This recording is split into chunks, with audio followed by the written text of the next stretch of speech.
નમસ્તે મિત્રો, આજે આપણે બનાવીશું નવા સ્વાદમાં ખૂબ જ સ્વાદિષ્ટ કચુંબર. આ કચુંબરમાં આપણે ખાસ વઘાર પણ કરીશું, જેથી કચુંબરનો સ્વાદ 100 ગણો વધી જશે. તો વિડીયો ગમે તો લાઈક કરજો અને ચેનલને સબસ્ક્રાઇબ કરવાનું ભૂલતા નહીં. તો ચાલો હવે બનાવીએ. ચટપટું અને ટેસ્ટી કાકડીનું કચુંબર બનાવવા માટે એક બાઉલમાં લઈએ એક ઝીણી સમારેલી કાકડી, સાથે અડધી ઝીણી સમારેલી ડુંગળી, એક ઝીણું સમારેલું ટમેટું. તો અહીંયા મેં ટમેટાના બીજ હટાવી ઉપયોગમાં લીધું છે.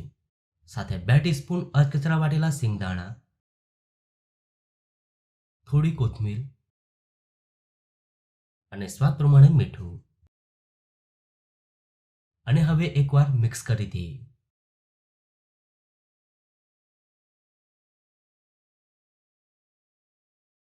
હવે તેમાં ઉમેરીશું અડધો કપ દહીં.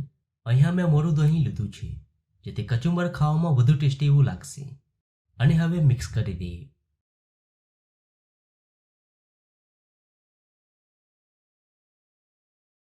હવે તેમાં આપણે વઘાર ઉમેરીશું. તો અહીંયા મેં 1 ટીસ્પૂન તેલને ગરમ કરી લઈ લીધું છે. હવે તેમાં ઉમેરીશું અડધો ટીસ્પૂન રાઈ, અડધો ટીસ્પૂન જીરું, એક ઝીણું સમારેલું લીલું મરચું અને થોડા મીઠા લીમડાના પાન.